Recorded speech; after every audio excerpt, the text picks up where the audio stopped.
À titre personnel et au nom de la direction technique nationale, heureux de vous recevoir à Clairefontaine, dans la maison du football. On a tendance à dire, vu qu'on est dans le sport co, qu'on est plus fort et on est meilleur à plusieurs. C'est un peu l'essence même de ce consortium. On a énormément de choses à partager. C'est aussi une responsabilité pour le rayonnement du sport français sur la scène internationale. Et lorsqu'on voit un peu l'impact qu'on a sur le plan médiatique, c'est une responsabilité lourde. La recherche, ça fait déjà quelques années qu'on y apporte aussi beaucoup d'énergie pour faire en sorte qu'on soit dans l'air du temps, faire en sorte que le sport collectif français puisse encore rayonner sur la scène internationale.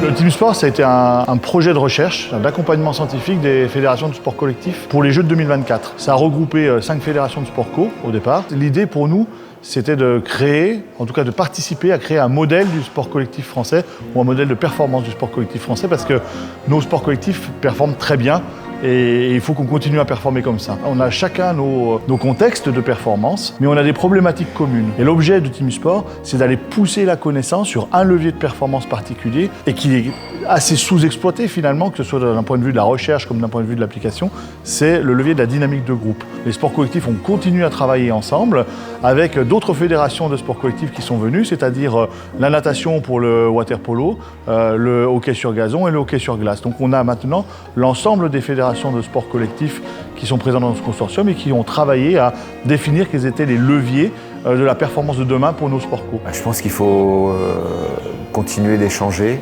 parce que c'est en évolution constante. Nous, par exemple, à la Fédération française de football, on échange entre sélectionneurs. Et là, on a la possibilité d'échanger avec d'autres fédérations, avec d'autres sports. Et si des sports, des catégories avancent plus vite que d'autres, ça permet de gagner du temps, d'être source de propositions pour d'autres catégories et de prendre chez eux. C'est un beau moyen de gagner du temps et de progresser tous ensemble. Le Team Sport 2, en fait c'est ça. On se regroupe maintenant tous ensemble pour être meilleurs pour les Jeux de Los Angeles, pour les Jeux de Brisbane, mais aussi pour les Jeux d'Alpes 2030, en optimisant la performance de nos staffs. Aujourd'hui, il faudrait qu'on arrive à se concentrer un petit peu plus précisément sur les éléments essentiels. Donc si on arrive à automatiser des choses qui nous font gagner beaucoup de temps, ça veut dire derrière, on va pouvoir passer plus de temps en staff pour débriefer des données plutôt que de passer beaucoup de temps à les traiter. Je ne suis pas dans mon bureau, je ne suis pas en train de gérer les problématiques du volley ou de mon équipe nationale de France. Je suis en train d'échanger avec des collègues sur les bonnes pratiques.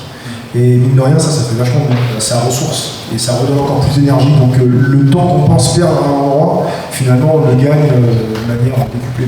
Team Sport 2 est pour moi un support fantastique parce que d'une part, il regroupe l'ensemble des sports co. Sur chacune des tables rondes, on voit que les sujets, ils sont pris à bras-le-corps par l'ensemble des sports co, par l'ensemble des fédérations. Comment est-ce qu'on modélise la performance d'un staff? Comment est-ce qu'on conçoit la performance d'un staff? Comment est-ce qu'on l'optimise, cette performance de staff, avec toutes les questions qui peuvent entourer cette performance, c'est-à-dire la place de la charge mentale, la place de la donnée et de l'IA, bien entendu, et la place des relations qui sont au cœur. On a avec nous une préparatrice mentale qui vient nous challenger et qui vient nous coacher après un débrief de chaque match, parce qu'on est un staff aussi vraiment très très conséquent, 32 personnes. Donc vous pouvez imaginer, 32 personnes, c'est 32 personnalités différentes, avec des humeurs au quotidien totalement aussi pas forcément alignées, et donc c'est un vrai challenge, un véritable enjeu. On cherche à apporter ce qu'on peut apporter et à prendre ce qu'on peut prendre pour progresser. Et là, on a la possibilité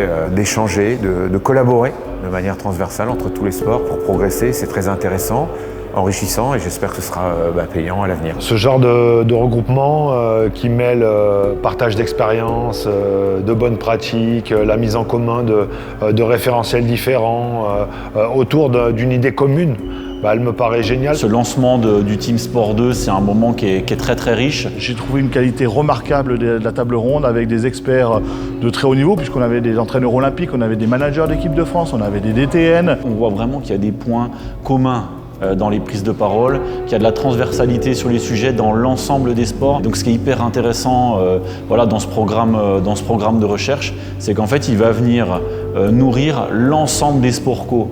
On a une forme d'hégémonie en France sur les sports co. Il faut la garder. On est dans un espace concurrentiel et c'est hyper important de garder cette avance. Et ce programme de recherche, il doit justement nous permettre de garder cette avance vis-à-vis des autres nations. Ensemble, on est beaucoup plus fort, on pèse beaucoup plus lourd et on est capable, dans nos échanges et nos partages, de définir une stratégie commune, tournée vers la performance. Et ce qu'on souhaite, c'est voir nos collectifs performer dans toutes les compétitions qui s'offrent à nous.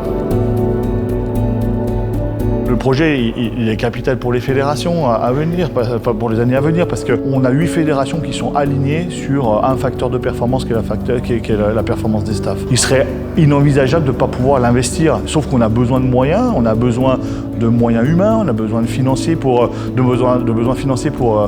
aller plus loin dans la connaissance. Et si on veut innover, on est obligé de passer par la recherche.